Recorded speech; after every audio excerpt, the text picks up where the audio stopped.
Hey guys, now we're talking about mobility for the squat. This is super important for many of us. Not all of us are born perfect and we have tight ankles, hips. So I'm going to show you some stretches that you could do. The first one is a straight leg hamstring stretch. Zach, give us a couple reps.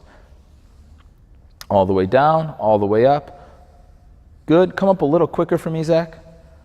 Good. I like to activate the stretch reflex there. If you notice, Zach's keeping his legs nice and straight and just coming up and getting his hamstrings stretched.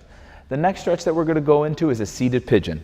So Zach's going to sit on the box, cross the leg over, put one hand here on his ankle, one hand here above the knee, not on the knee, just above the knee. And he's going to keep really tall posture, and he's going to gently push down on here. As he gets to a depth that's starting to feel maybe a 6 or 7 out of 10, what I'm going to have Zach do is keep really good posture and lean forward slightly. And what we're going to be focused on is getting everything in this glute nice and loose. This helps you externally rotate, drive those knees out, and also get your glutes to fire, which protects your back, and that we could all use a healthy back, right? Good, Zach. Stand up from there. The next stretch is going to be a hip flexor stretch. So Zach's going to use the box as a way to stretch his hip flexor. So he's going to come down.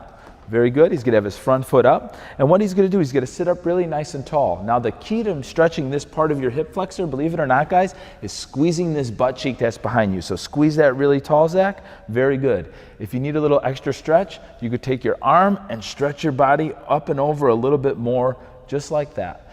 And this will open up all here in this hip flexor area. This is super important. Those of you that are seated all day at your jobs, an amazing stretch. Now that we've covered the hamstrings, the glutes, and the hips, now we're going to move into the ankles. Go ahead, Zach. Good. So Zach's going to just put his leg up here. The most important thing when you're stretching your ankle is that you keep your heel down. Some of you may even need to take off your shoe just to make sure you're doing this properly. And Zach's just going to load up his weight on here and drive his knee forward, drive his knee out. And we're just trying to stretch all up here in this ankle area. A lot of us are lacking dorsiflexion. And when you're lacking dorsiflexion, the first thing that suffers in your squat is your upright torso, which we definitely don't want to be loading up our backs and having us fall this way. So those are our stretches for the squat. Now get ready for the next series where we actually show you how to activate the muscles to squat properly.